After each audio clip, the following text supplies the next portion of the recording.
Pasensya na guys, ngayon lang ulit ako nakapag-post. Ipagpapatuloy na natin ang kwento na kung saan si Showa Tian ay nakaupo sa isang upuan. Siya ay nasa upuan at ang system sambit ng system ng host ay pumili upang bigyan ng pawiin na memorya ng host, handa na upang makatakas at mahanap ang bagong layunin. Si Xiao Tian naman ay tinignan niya lang ang system. Ang system ay nabigo sa pagtakas sa katawan ng host, bigla lang naging pula ang system sambit niya, babala ang kalaban ay isang napakataas na dimensional na mga nilalang sa lupa. Tinignan niya ang system sambit ni Xiao Tian, ano ang nangyayari sa impyerno sa sistemang ito na maging aking alipin, ngunit hindi ko ito magagawa. Ang system ay pinapili sambit ng system na bigong buksan ang kagalang-galang na host. Maaari ba akong maging autorisasyon ng auxiliary master slave mode? Pinili ni Xiao Tian ng yes. Ang system ay nagtanong kung pwede bigyan ng pangalan. Binigyan ni Xiao Tian ang system ng pangalan, tinatawag niya Wang Kal. Sambit ng system, napakagandang pangalan na gusto ko ito, napaka-resposado master.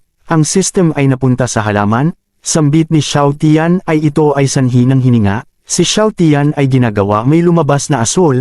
Nabuntong hininga si Xiao Tian. Tinignan niya ang halaman, nasambit niya, tila ako ay nakakuha ng mas malakas. Tanong ni Xiao Tian sa system Wang Kai, anong sitwasyon ko ngayon, ay malakas o mahina?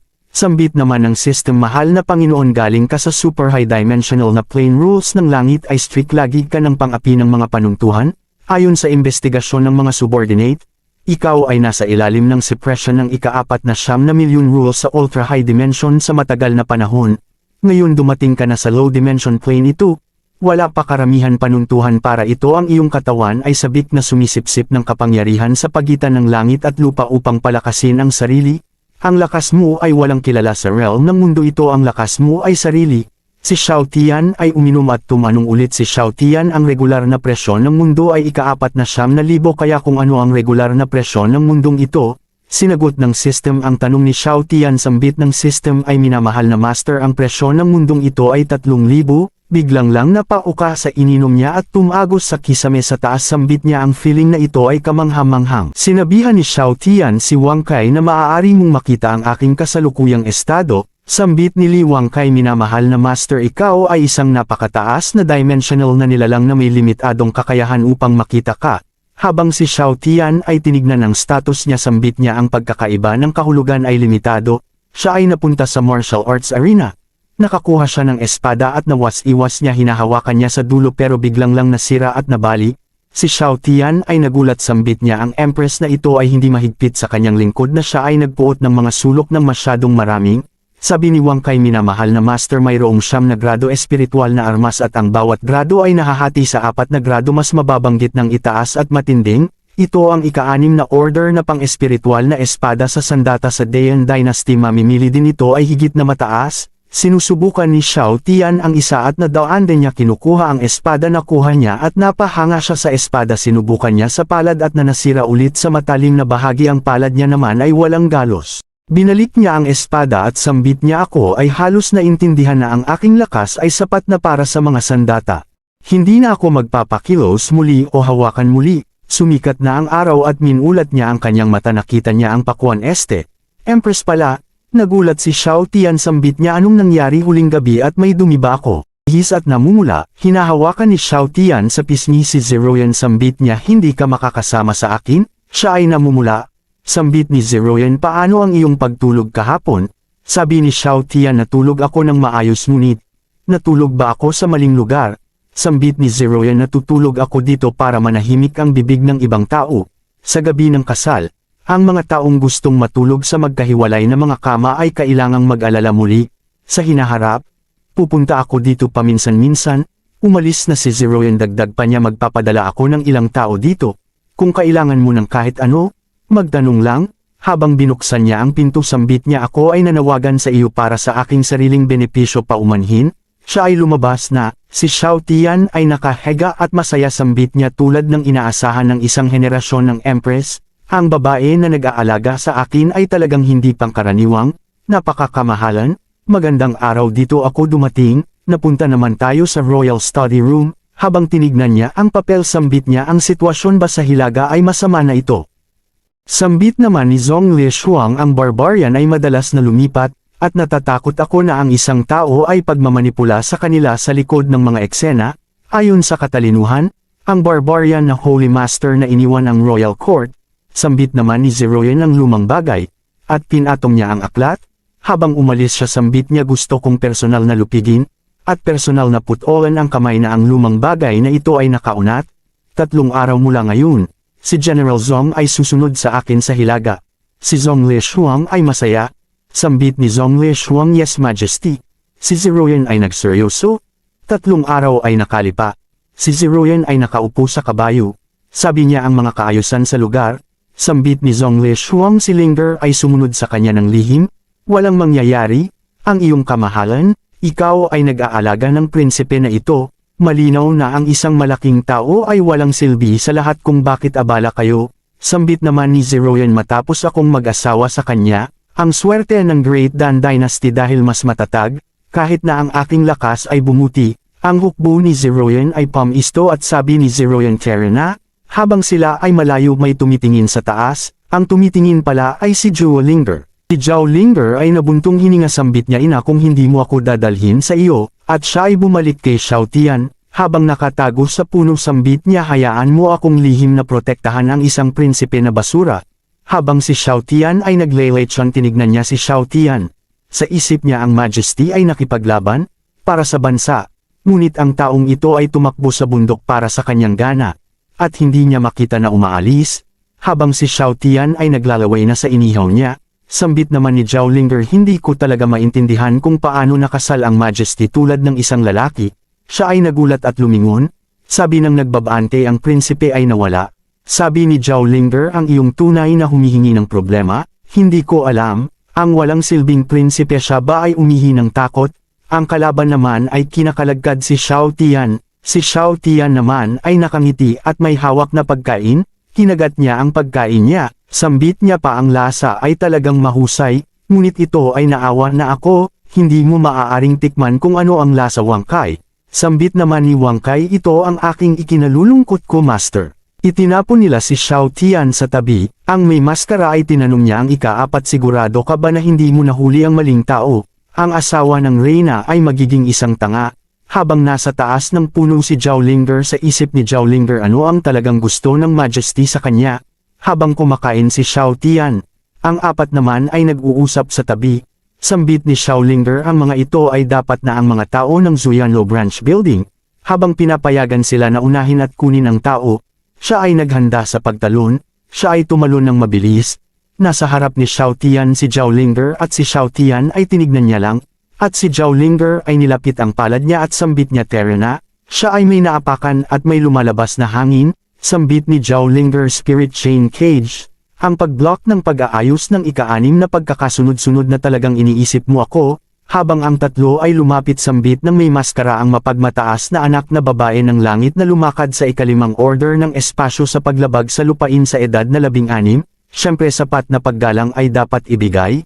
Habang kumakain sa tabi si Xiao Tian tinanong niya si Wang Kai sa isip niya, ano ang tungkol sa pagsira? Ang kalangitan ay ipaliwanag. Ipinaliwanag ni Wang Kai, sambit niya ang kasalukuyang cultivation ng master ay nahahati sa 10 antas ng pagsasanay, maraming punaliwanag ang bawat antas ay nahahati sa 9 na antas, si Zhao Linger ay kinukuha ang espada, habang nakangiti ang may maskara sambit niya huwag mag-aksaya ng iyong oras ito ay isang espesyal na paraan upang mapupuksa ang iyong sirang espada, tinanong niya kung sino siya at paano niya nalaman, habang kinukuha niya ang maskara sambit niya paano ko malalaman. Paano mo sinasabing alam ko? Sila ay napunta sa kuweba at nakatali si Zhao Linger si Xiao Tian naman kumakain parent. Ang 4 naman ay nagbabante. Si Zhao Linger ay sinigawan niya si Liang. Pangangaso sa iyong ay hindi ka pa napatay. Si Xiao Tian ay tumayo at sambit niya dahil ang lahat ay nakakaalam ng bawat isa. Ang may maskara kanina ay naghakbay sa balikat ni Xiao Tian sambit niya hindi ko pa nagawa ang aking business. Ang aking maliit na puting mukha. Napa-okay lang si Xiao Tian. Sambit na may maskara tulad ng inaasahan sa asawa ng babae na iyon siya ay isang maliit na malakas na matapang, at binigyan niya ng lason si Xiao Tian sambit niya kailangan mo lamang matuno ang tubig na ito sa tubig splash ito sa Empress Martial Arts Arena hindi lamang maaari mong isave ang iyong buhay. Maaari parent. Kinuha agad ni Xiao Tian ang lason at sambit niya walang problema, natahimik lang ang may sugat sa mukha. May sugat sa mukha may tinuturo sabi niya walang formal na pangako, kailangan mo. Hindi pa tapos yung sinabi niya agad kinuha ni Xiao Tian ang isang lason. Ininom agad ni Xiao Tian ang lason. Sambit ni Xiao Tian, maaari ba akong pumunta ngayon? Nag-aalala ako kung ano ang masyadong matagal ang pagkaantala, ang mga babaeng imperial na bantay ay magiging kainahinala, na kung saan ay conducive na tumutulong sa iyo.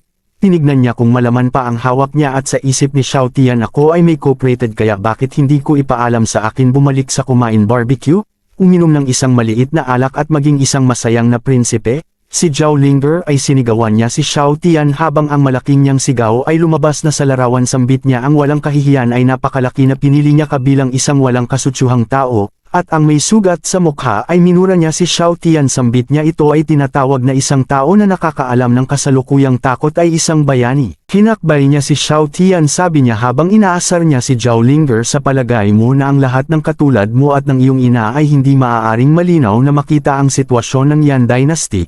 Sabi ni Zhao Linger habang malungkot. Totoo na ang mahusay na emperor ng Great Yan ay nag-aalala tungkol sa mga domestic at dayuhang gawain.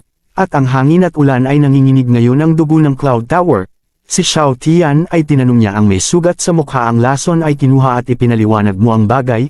Maaari ko siyang dalhin? Si Zhao Linger ay sumigaw. Sambit niya, huwag maging mapagkunwari, hindi ko kailangan ng iyong tulong. Sabi na may sugat sa mukha, hindi na magagawa ito, ay may isang maliit na sama-sama sa maliit na asong babae. At gusto kong bayaran ito sa pamamagitan ng paraan. Sabi ni Xiao Tian, hindi lamang siya ay lumabas sa akin. Ang bagay na ito ay may kaugnayan sa aking panlinis at hindi dapat tumagas. Kung hindi siya sumama sa akin pagkatapos ay mamatay ko pa rin, kaya maaari kong mamatay dito. Sambit naman na may sugat, talagang pagkatapos ay maghintay ka rito upang mamatay mula sa lason? Sabi ni Xiao Tian, kumalma lang, huwag maging isip kahit na tungkol sa akin, maingat. At may sumigaw sa likod at siya ay galit. Sabi niya, manahimik ka, ang amo namin ay baka mabigyan ka ng isang mukha. Ang lalaki na may silver na buhok ay sumugod at hinawakan niya ang buhok ni Xiao Tian. Si Zhao Linger ay sumigaw sa pangalan na Xiao Tian. Sa isip ni Zhao Linger, ang prinsipe ay isang ordinaryong tao nang walang cultivation ay maaari niyang hawakan ito. Sila ay nabigla pagkatapos sa paghinga ni Xiao Tian. Ang dalawa naman napaisip paano siya nakaka-relax pa rin. Sabi ni Xiao Tian habang ang tuno sa pagsasalita ay masama, pwede mo bang ilipat ang iyong mga kamay? Ang dalawa ay bigla lang natakot sa tunog ni Xiao Tian. Sabi ni Xiao Tian habang ang mata ay may masamang tingin, ayaw ko ng ibang mga tao na hawakan ang aking buhok. Sinuntok niya ang may silver na buhok. Sa paghawak sa buhok ni Xiao Tian, ang silver na buhok ay nawala parang bola. Napaharang lang sila sa kamay. Sa suntok ni Xiao Tian ay may abo. Sa isip ng isang lalaki, ito ay isang ikalimang antas. Ang malakas na tao sa kalangitan na paninirang puri ay nag-iwas din tulad nito. Sa suntok ni Xiao Tian ay may butas sa kuweba, at ang tatlo ay tumingin. Umatake ulit si Xiao Tian. Sambit niya, bakit? Ang dalawa ay natamaan sa atake. Napaharang ang nakamaskara, at siya ay natamba. Si Xiao Tian ay lumapit. Sambit niya, gusto ko lang maging prinsipe, live na maliit na buhay, kung bakit hindi mo ipaalam sa akin? Hindi ba ako nakikipagtulungan sa iyo kung bakit mo pinipilit akong gawin ito? Habang nagsasalita si Xiao Tian, ang nakamaskara ay naiiyak na siya at lumuhod siya sa harap ni Xiao Tian. Sambit, ako ay mali, alam ko na ako ay mali, mangyaring patawarin mo ako. Pero si Xiao Tian ay hindi niya talaga patawarin at pinatay niya na unti-unti lumalaho ang katawan ng nakamaskara. Si Xiao Tian ay tinignan niya lang na lumalaho ang katawan. Tinignan niya si Zhao Linger at siya ay lumapit. Sambit ni Zhao Linger, Prince, it gauge my life. Zhongling, alam ko na ako ay mali at wag mo akong patayin. Siya ay nabigla na wala ang napalibot sa katawan ni Zhao Linger. Sa isip ni Zhao Linger, ang Spirit Chain Cage Array ay talagang dinurog ng prinsipe gamit ang kamay. Si Xiao Tian ay sinabihan niya si Zhao Linger na ikaw ay dummy sa pamamagitan ng paraan. Manatili ka rito at huwag lumipat. Pupunta ako at sirain ang bangkay. Bigla lang nawala si Xiao Tian. Si Zhao Linger ay nabuntong hininga. Bigla lang naliliparat ang nahati ang bundok. Sabi ni Zhao Linger, sa kabutihang palad ito ay ang prinsipe na dumating, ito ay isang bundok lamang tumalon doon. Teka lang, ang bundok ay tumatalon. Si Xiao Tian ay binubuhat ang nahati na bundok parang walang lang sa kanya. Sabi ni Zhao Linger, halimaw ka ba, prinsipe? Panatiliin para sa susunod na kabanata at sumali sa ating Discord para ibahagi ang iyong pag-iisip sa story. Kung nagustuhan mo ang kwento ay pwede mo bang pindutin ang subscribe button at i-like ang video, sabay pindutin mo na rin ang notification bell para lagi kang updated sa aking e-pop-us na video.